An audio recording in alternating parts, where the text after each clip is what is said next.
20 টাকার নোটে কেন মন্দির বসানো হলো মসজিদ সরায়? এটাও একটা টপিক হয় বাংলাদেশে এখন। আমরা কোন ধরনের চিন্তা ভাবনার মানুষ আমি একটু ক্লিয়ার করি, না বললে পারতেছি না। এখন বাংলাদেশ একটা সেকুলার কান্ট্রি। বাংলাদেশে হিন্দু আছে, বৌদ্ধ আছে, খ্রিস্টান আছে, অন্য অন্য ধর্মের মানুষ আছে।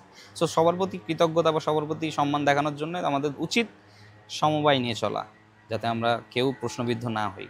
এর আগে পাসপোর্টেও এই বিষয় নিয়ে প্রশ্ন উঠছিল। আসলে একটা জিনিস কি, প্রত্যেকটা সরকার আসলে সে চেষ্টা করে একটা তার নিজের স্টাইলে চলার, সে নিজের একটা পরিবর্তন আনার। এটা আমরা মেনে নিতে পারি না। এখন কথা হচ্ছে যে আপনার বাবা যদি রাজনীতিতে মেয়র হয়, তাহলে কিন্তু আপনি চাইবেন আপনার বাবার ছবি ব্যানারে বড় করে দেখাইতে। This is a basic thing. আমি আপনার কোনো পাক্ষিকভাবে কথা চিন্তা করতেছি না। এখন যদি আমি বলি যে না, আমার স্বতন্ত্র চিন্তা থেকে আমি যদি বলি, আমি কোনো পাক্ষিক চিন্তা না করি, তাহলে আমি বলবো অর্থ হচ্ছে গিয়ে জাস্ট লেনদেনের একটা মাপকাঠি। আমরা লেনদেন করতে গেলে অর্থ মাধ্যম হিসেবে ব্যবহার করি। তাতে কার ছবি থাকলো কি না থাকলো ইট ডাজেন্ট ম্যাটার। কত টাকার অঙ্ক থাকলো দ্যাটস দ্য ম্যাটার। তার মানদণ্ড কতটুকু সেটাই ম্যাটার। 100 টাকার নোট বা 200 টাকার নোট বা 500 টাকার নোট বা 1000 টাকার নোট, এইটা ম্যাটার করে। কিন্তু আমরা দেখেন ইমোশনাল কোন জায়গায় চলে গেছি। আমরা চলে গেছি যে ভাই কার ছবি দেওয়া আছে। এখন শেখ মুজিবের ছবি দিয়ে সারা জীবন আপনারা চলাফেরা করছেন, তাতে আমাদের সমস্যা হয় না। তখনও মানুষ বলতো একজনের ছবি রয়েছে পকেটে, জাতির পিতা, গর্ব।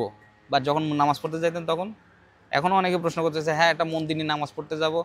সো আপনি এর আগে একটা মানুষের ছবি নিচ্ছেন, সমস্যা? একটা হরিণের ছবি ছিল 2 টাকার নোটে, পাখির ছবি ছিল, দোয়েল পাখির ছবি ছিল, জাতীয় জাতীয় জাতীয় পাখির। সমস্যা কোথায় ছিল? ম্যাটার ওইটা না, ম্যাটার হচ্ছে কি আপনি অ্যাকসেপ্ট করতে পারতেছেন না। পাসপোর্টেও অনেক পরিবর্তন আসতে পারে, এটা কথা বলার বিষয় না। পাসপোর্টটা কতটা ভ্যালুয়েবল হবে এটাই বিষয়। টাকার মানে, টাকার কী ছবি দেওয়া আছে সেটা ম্যাটার না, টাকার ভ্যালুটা কত বড় সেটা ম্যাটার করে। এখন 20 টাকার নোট থেকে মসজিদ সরাই যে 100 টাকার নোটে দিয়েছে, তখন কিছু বলবেন না? 100 টাকার নোট তো বড় নোট, সেখানে তো মসজিদের ছবি দেওয়া আছে, তখন কিছু বলবেন না? ও ভাই হ্যাঁ ঠিক আছে ঠিক আছে, 100 টাকার নোটে বড় নোটে মসজিদের জায়গা দিচ্ছে, অথচ মন্দিরে দিচ্ছে 20 টাকার নোটে। আবার কিছু যদি এটা উল্টো করতো, যদি বলতো যে 20 টাকার নোটে মসজিদ থাকবে কিন্তু 100 টাকার নোটে মন্দির যাবে, তখন আপনার বলতেন ভাই 100 টাকার নোট বড় অঙ্ক, এটা আপনি বেশি অঙ্ক, এটা আপনি মসজিদ দিয়ে দিলেন, মন্দির দিয়ে দিলেন। এটা হচ্ছে আমাদের চিন্তা ভাবনার সমস্যা। এখন একটা সত্যি কথা বলি যে একটা টাকা কিন্তু এক হাতের থেকে আপনার কাছে আসতেছে না। একটা টাকা মিনিমাম একটা সুদখোর, একটা চোর, একটা ডাকাত, একটা সন্ত্রাসী, একটা রাজনীতিবিদ, একটা হুজুর, তার পকেট থেকে হাত লেগে লেগে আপনার পকেটে আসছে। তো আপনি কি প্রশ্ন করবেন যে ভাই এই টাকাটা হালাল কি নন হালাল না হারাম? এটা কি প্রশ্ন করবেন?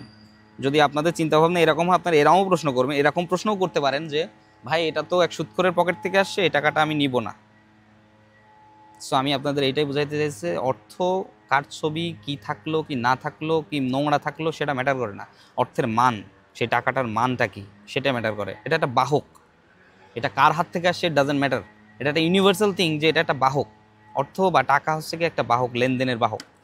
আর 20 টাকা দরকার হয় আপনার, যদি ভালো না লাগে মন্দিরের ছবিগুলো, 20 টাকাগুলো আমার অ্যাকাউন্টে দিয়ে দেন, আমি বিকাশ নাম্বার দিয়ে দেবো, আমাকে 20 টাকার নোটগুলো সব দিয়ে দেবেন। মন্দিরের ছবি আছে বা অন্য অন্য ধর্মীয় কোনো জিনিসের ছবি আছে, টেম্পল আছে, গির্জার কোনো ছবি আছে, ওই টাকাগুলো আমার সেন্ড করে দিন, ধন্যবাদ, বিশাল আমি ভীষণ খুশি হবো। কোনো সমস্যা নেই, আপনার নেওয়ার কোনো দরকার নাই।